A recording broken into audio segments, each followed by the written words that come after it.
PSL के fans के लिए खुशखबरी है। पीएसएल की काफी सारी बड़ी अपडेट्स मैं आपके साथ लेकर आ रहा हूं। पीएसएल में 8 टीमें ही होंगी, इसका फैसला हो चुका हुआ है। 2 न्यू टीम्स तो आ रही है, मैं आपको पहले ही बता चुका हुआ था। अब इसको डिसाइड भी कर लिया गया है। पीएसएल की जो विंडो है ना, उसको कहा गया था कि दिसंबर में भी करवाया जा सकता है, जनवरी के अंदर भी, लेकिन इसको माइनस कर दिया गया क्योंकि 2 न्यू टीम्स आ रही हैं, तो काफी सारी चीजों पे टाइम लगेगा। जो पीएसएल है वो आईपीएल के साथ दोबारा से क्लैश करेगी। पीएसएल अप्रैल और मई के अंदर दोबारा से करवाई जाएगी, क्योंकि आपको पता है पीएसएल की जो ओरिजिनल विंडो थी वो फरवरी मार्च थी, लेकिन उस टाइम के ऊपर इंडिया और श्रीलंका के अंदर T20 वर्ल्ड कप हो रहा था, जिसकी वजह से ये पीएसएल वहां पे नहीं हो सकती उस विंडो के अंदर। तो पीएसएल को करवाया जाएगा दोबारा से आईपीएल के साथ, अप्रैल और मई के अंदर पीएसएल होगी। 2 न्यू टीम्स भी आएंगी। इसी के साथ साथ पीएसएल में इस दफा मीटिंग के अंदर इस चीज के ऊपर भी गौर दिया गया कि टीम्स के साथ साथ वेन्यूज को भी इंक्रीज किया जाए। तो खबर ये सामने आ रही है कि 2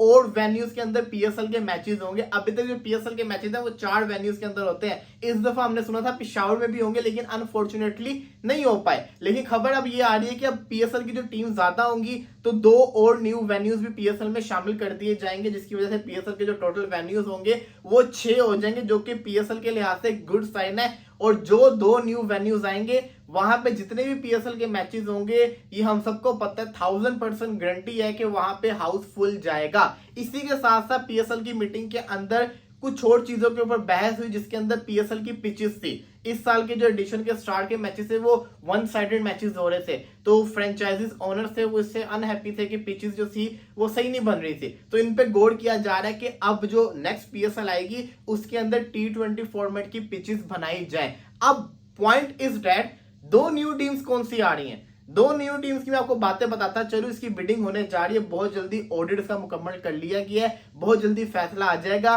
कुछ है यूएसए के लोग जो काफी इंटरेस्टेड है पीएसएल की। एक को मैं नाम नहीं भी रिवील कर सकता, लेकिन एक बहुत बड़ी कंपनी है, बाहर के मुल्क की बिजनेसमैन है, वो चाहते हैं पीएसएल में टीम खरीदना।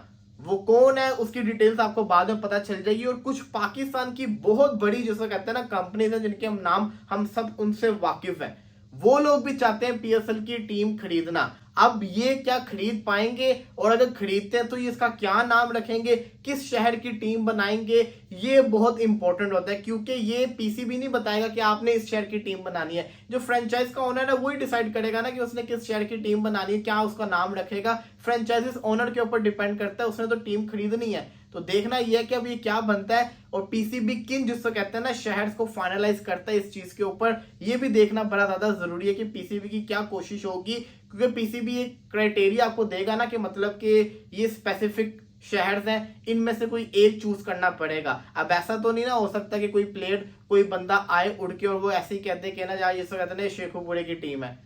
बड़े सिटीज की टीम्स ही कंसीडर की जाती होती है, ताकि जो ब्रांड है ना उसकी वैल्यू इंक्रीज हो, वहां में जो लोग रहते हैं वो सब के सब इसके साथ अटैच हो, एक पूरा का पूरा होम बेस बने। तो वो कुछ स्पेसिफिक सिटीज हैं, जैसे कि फैसलाबाद हो गया, जैसे कि रावलपिंडी हो गया, इसी के साथ साथ आप कह सकते हैं कश्मीर भी इसके अंदर आता होता है, मुजफ्फराबाद भी आता होता है, सिंध वाली साइड से अगर बात करें हैदराबाद आता होता है। ये वो शहर हैं जो काफी बड़े हैं और यहाँ पे क्रिकेट बड़े शौक से खेली भी जाती है, काफी लोगों का इंटरेस्ट भी है। तो इनमें से भी कोई 2 टीम्स हो सकती हैं। तो ये अभी तक की पीएसएल की लेटेस्ट अपडेट थी, मैंने आपके साथ शेयर कर दिया। लेट्स सी देखते हैं जुलाई के एंड के अंदर कहा जा रहा है कि फैसले सारे के सारे फाइनलाइज हो जाएंगे।